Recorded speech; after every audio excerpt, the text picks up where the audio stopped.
Hello friends, कैसे हैं आप लोग। उम्मीद है फिट हैं, लाइफ एंजॉय कर रहे हैं।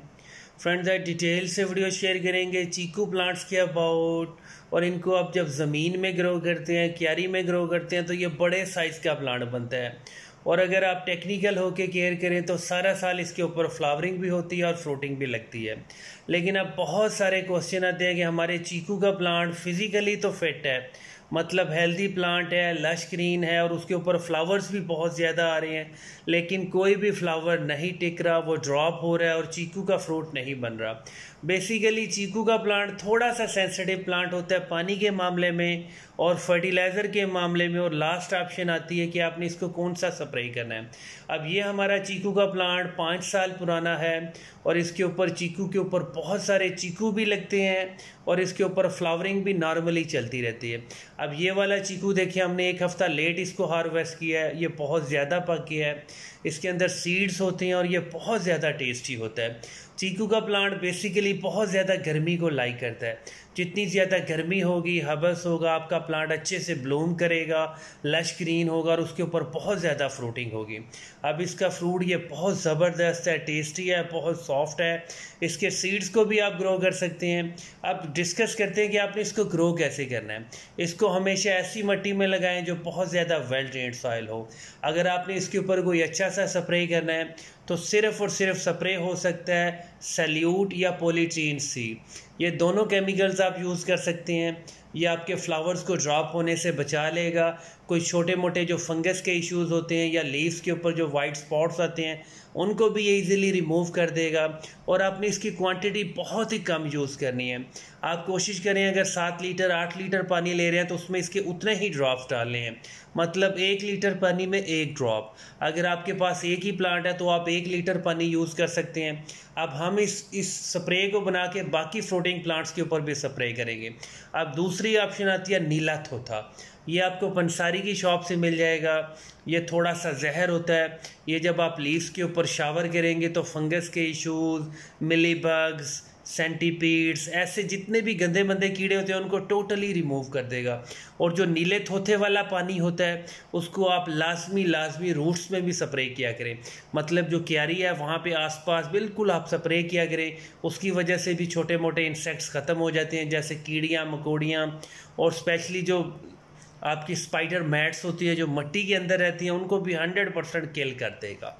और जो सबसे इम्पॉर्टेंट चीज़ है वो ये है कि इसके फ्लावर्स पे कब आपने स्प्रे करना है। फिज़िकली आपने इनको जज करना है, बहुत ही ज़्यादा, बहुत ही केयर करनी है। कभी भी उन फ्लावर्स के ऊपर स्प्रे मत करें जो बहुत ज़्यादा खिले होते हैं। टोटली ब्लूम फ्लावर्स के ऊपर कभी भी स्प्रे मत करें।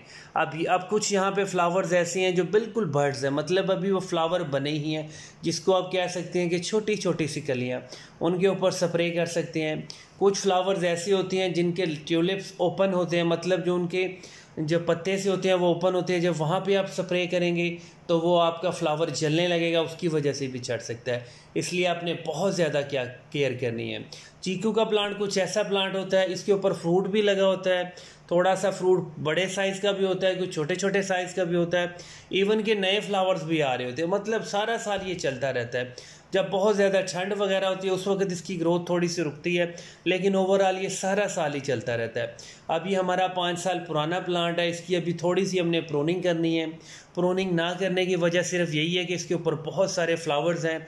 हमने सोचा चलो ये वाले फ्लावर्स भी 2 महीने तक फ्रूट में कन्वर्ट हो जाएंगे, उसके बाद हम इसकी हार्ड प्रूनिंग करेंगे। क्योंकि ये बड़े साइज़ का प्लांट बनता है, इसकी हाइट जो है वो 20 फीट 30 फीट तक ऊपर चली जाती है और बहुत बड़े साइज़ का प्लांट बनता है। इसलिए हम इसकी साइड वाली जितनी भी ब्रांचेज हैं उनको रिमूव कर देंगे। चीकू के प्लांट को बहुत ही कम पानी पसंद होता है। अगर आपने इसको क्यारी में लगाया है तो क्यारी के नीचे आप कभी भी कोई ऐसा होल ना बनाएं या कोई गड्ढा ना बनाएं जहाँ पे बहुत देर तक पानी खड़ा रहे। इसको बिल्कुल फ्लैट सरफेस पे ग्रो किया करें। जैसे अब ये हमारी क्यारी में लगा है, यहाँ पे कोई ऐसा गड्ढा नहीं बनाया हुआ। जैसे ही क्यारी को पानी लगता है इसको भी पानी लग जाता है, थोड़ा सा पानी रूट्स में अब्जॉर्ब होता है और आपका प्लांट 100% फिट रहता है। फर्टिलाइज़र के मामले में ये कुछ ढीठ प्लांट है, इसको चाहे जो मर्जी फर्टिलाइज़र दें लेकिन थोड़ा सा ज़्यादा फर्टिलाइज़र देना है। कोशिश किया कि गले सड़े पत्तों की खाद दे दिया करें। गले सड़ी जो गोबर की खाद होती है जिसको काऊ डंग कहते हैं वो दे दिया करें। अगर थोड़ा सा ज़्यादा खर्चा करना है तो लीफ कंपोस्ट दें या वर्मी कंपोस्ट दें, तो ऐसा बिल्कुल फिट है। इसके लीव्स को देखा करें, अगर इसके ऊपर ब्लैक स्पॉट्स या वाइट स्पॉट्स हैं तो आप समझ जाएं फंगस का इशू लगा हुआ है। तो आप इसको हाइड्रोजन पेरोक्साइड मेडिकल स्टोर से ईजिली मिल जाती है और बहुत ज़्यादा सस्ती होती है। उसकी आप छोटी सी बोतल ले लें, उसको 1 लीटर पानी में मिक्स करें, अपने प्लांट को थॉरली वॉश करें, लीव्स को वॉश करें, बॉटम पर वॉश करें और जहाँ पे आपका प्लांट ग्रो हुआ हुआ है उसके मिट्टी के आसपास भी करें। अब ये हमारा लॉन की बाउंड्री वॉल के पास है तो वॉल के आसपास भी आप थोड़ा सा स्प्रिंकल कर सकते हैं, शावर कर सकते हैं। उससे ये होगा कि आपका प्लांट बिल्कुल टोटली नीट एंड क्लीन हो जाएगा, फंगस का इशू नहीं होगा। अब यहाँ पे एक और भी क्वेश्चन पूछा जाता है कि फ्रूट्स कब बनता है। अगर आपका फ्लावर फ्रूट के अंदर कन्वर्ट हो गया है तो उसके 90 डेज़ के बाद आपका चीकू का फ्रूट बड़े साइज़ में भी कन्वर्ट हो जाएगा और वो पक भी जाएगा।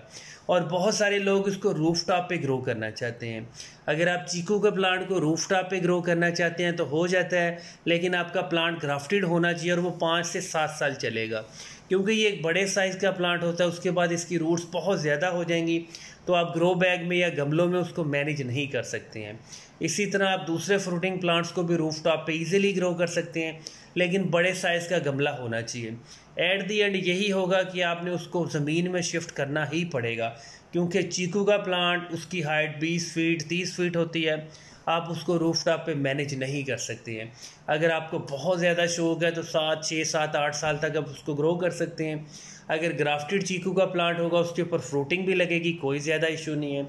लेकिन जब आप रूफ टॉप पे ग्रो करते हैं तो मई जून जुलाई में बहुत ज़्यादा गर्मी होती है। आप अपने प्लांट को ऐसी जगह रख सकते हैं जहाँ पे 3-4 घंटे की धूप आती हो, तो आपका प्लांट अच्छे से सर्वाइव करेगा। आजकल का सीज़न है वो जापानी फल है। अभी देखें जापानी फल का ये प्लांट है, ग्रो बैग में हमने इसको ग्रो किया था। ये भी एक बहुत बड़े साइज़ का प्लांट बनता है, लेकिन इसको ग्रो बैग में आप ग्रो कर सकते हैं। ये भी 3-4 साल चलेगा। अब इसके ऊपर देखें फ्लावरिंग हुई, फ्लावरिंग के बाद उसके ऊपर जापानी फल लगा और ये छोटे साइज़ का फ्रूट है। अभी मार्केट में आप देख सकते हैं आपको कच्चा पका जापानी फल मिल जाएगा। इसको भी अभी टाइम लगेगा थोड़ा सा, विदिन 30 डेज़ ये बिल्कुल पक जाएगा। इसी तरह आप चीकू को सर्वाइव कर सकते हैं, लेकिन 5 से 7 साल के बाद आपको एक बड़े चीकू के प्लांट को ज़मीन में क्यारी में शिफ्ट करना ही पड़ेगा। ऐसा कभी भी पॉसिबल नहीं है कि आप उसको रूफ टॉप पे ग्रो कर लें।